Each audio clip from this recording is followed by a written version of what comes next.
So today, I'm going to discuss to you about the history of Cagayan de Oro.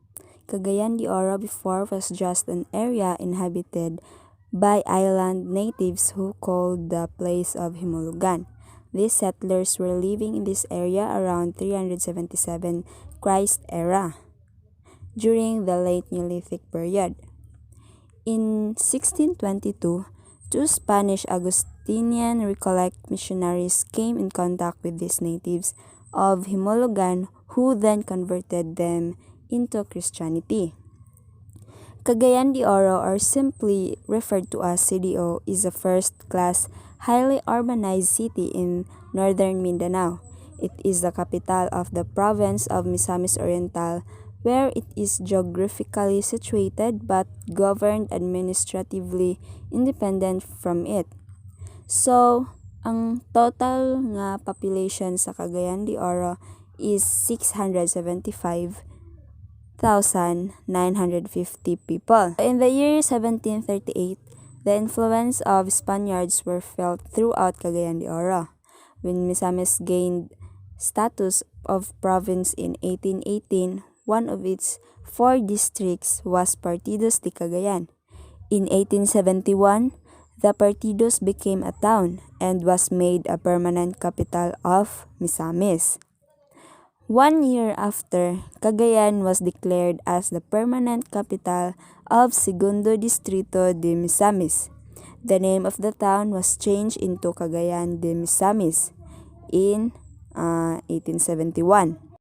On June 15, 1950, President Elpidio Quirino signed Republic Act No. 521, which granted the status of chartered city to the municipality of Cagayan de Misamis. This was made possible through the efforts of then Cagayan de Oro Congressman Emmanuel Pelaez.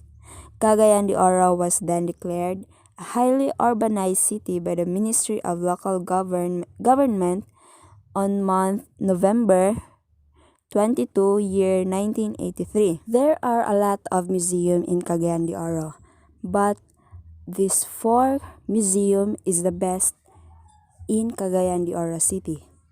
First is the City Museum of Cagayan de Oro. It is located in front of Gaston Park, which is formerly a water tank tower built in 1922, but it was renovated and improved into a museum in 2008. This water tank tower and renovated into City Museum is the oldest public structure in the city, as it has withstood the bombings during the war.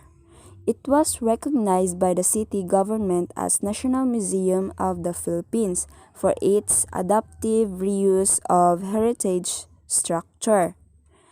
Second is the Museo de Oro at Xavier Ateneo.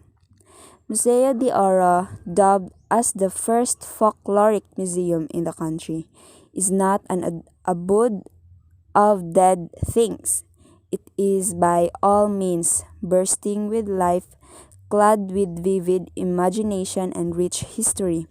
Through the artifacts and works of art displayed in these three exhibit rooms, rediscovering the 52-year-old Museum of the South promises a worthwhile and creative experience for the literati, artists, and museum goers alike.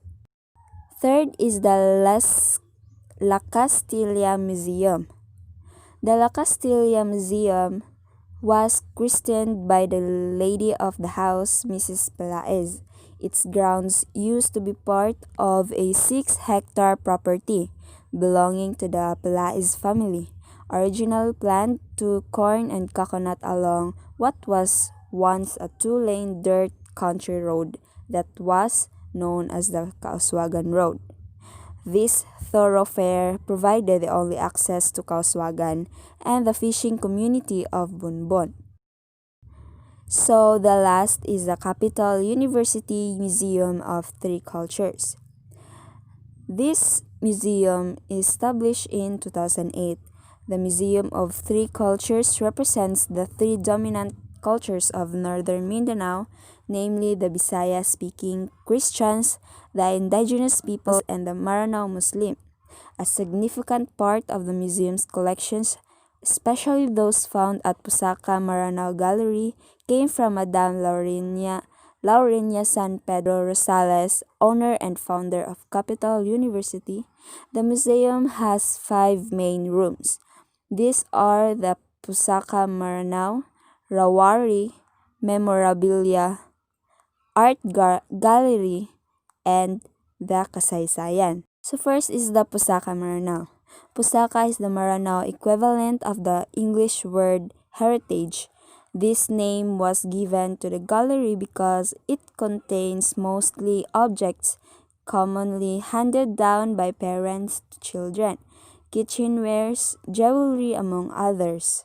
Second is the Rawari. This room features mostly the indigenous crafts of northern Mindanao, intricately woven and some designed with beads.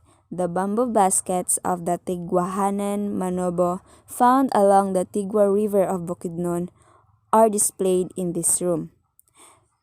Third is the memorabilia.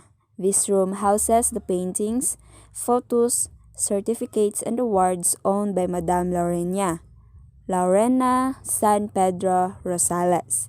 It was installed to remember the deeds of the brave and courageous woman who migrated from Luzon to Mindanao in her pursuit to provide quality formal education to Mindanao school children. Fourth is the art gallery.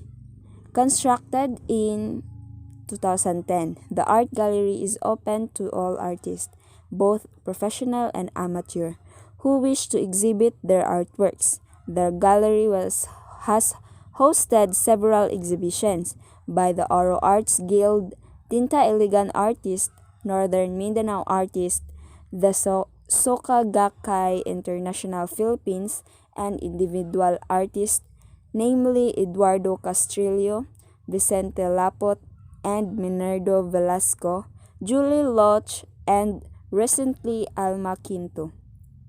And lastly is the Kasaysayan. This gallery features both prehistoric and historic artifacts of northern Mindanao. It contains artifacts from various excavations of Huluga open site. The gallery also contains trade objects such as jars from Butuan, Sung ceramics, and perfume bottles from Europe. There are also photographs of various themes taken during the Spanish period, such as the San Agustin Cathedral, the Provincial Government Office, and the American period of the Commercial Center, Divisoria, and its surroundings.